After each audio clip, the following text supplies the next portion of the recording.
This poor bastard thinks the Seahawks won the Jamal Adams trade. J-E-T-S, Jets. Welcome to Jets Talk. My name's Ryan. I'll be your pilot. If you're new here, hit that subscribe button. If you've been here before, welcome back. I love having you here. Boys and girls, I go live every Tuesday for our Talking Jets panel. Myself, O'Leary, and Green Bean. So ask us your Jet-related questions. But let's move on to today's topic of the day. And this one's a doozy. I don't know if you saw this one.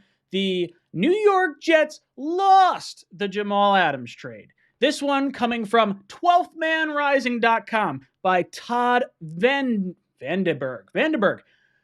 I don't know what kind of glue this dude's sniffing, but man, he's got to pass the Elmers because this is Looney Tunes.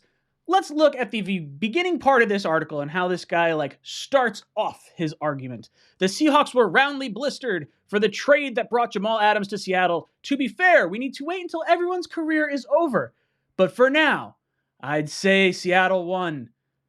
That seems like a really good article, really concrete hitting evidence that this is going to work out in their favor. So let's go back and sort of think about this trade. I want to say I'm getting sick of talking about this trade, but I really love talking about it because the Jets smoked Seattle. There's no way Seattle came close to winning this trade. So back in 2020 now? Is that where we are? 2020? And we trade Jamal Adams away. We get 2 first-round picks, a third-round pick, and safety, Bradley McDougall. We did send a 4th-round pick back to them that they used on Kobe Bryant this year, the Cincinnati opposite Sauce Gardner, cornerback opposite Sauce Gardner in Cincinnati. So they got Jamal Adams and Kobe Bryant basically for what the Jets got back in return. Now, the Jets have Elijah Vera Tucker. We obviously had those 2 first-round picks. We used 1 to trade up to get Elijah Vera Tucker. We got we gave up another 3rd to facilitate that deal to jump from, I think it was 23 up to 14. Then you go and you look at this year, and we get a top 10 pick, and we select who most people consider, or a lot of people would consider, the top wide receiver in the draft class in Garrett Wilson. So just on the 2 players alone, you're looking at a box safety versus a guy that clearly played really well his rookie year. Now, if you guys didn't see this, there was actually a previous article, the original article that was edited, had this little bit of information. Let's look at the Jets did with those draft picks. They traded a 1st and a 3rd round pick to move up and take Elijah Vera Tucker. He had a fine rookie season as he allowed just 2 sacks and was named to the all-rookie team. He regressed in 2022 and ranked 60th in pressures among all guards, just for reference. Let's realize that 2022 season hasn't happened yet, and he can't regress for a season that has not happened. So on top of this guy thinking that Elijah Vera Tucker's not in his normal season of going into his sophomore season, this guy's just off his friggin' rocker. We look at the Jamal Adams contract because Jamal Adams got a massive deal. It was like a 4-year extension worth $70 million. Now, he's going into this part of his contract now. The light cap hits have all been taken. We had one, this year is like the higher of the 2 cap hits. Last year, $5 million. This year, $9 million. Not bad for a guy that you're going to blitz a lot of times. Even a guy that missed 25% of the game since he's been on your team, not that bad. Now, in 2023, $18 million. Can't cut him then. In 2024, now you can move on from him, but you're going to have $14 million in dead cap. $23.6 million.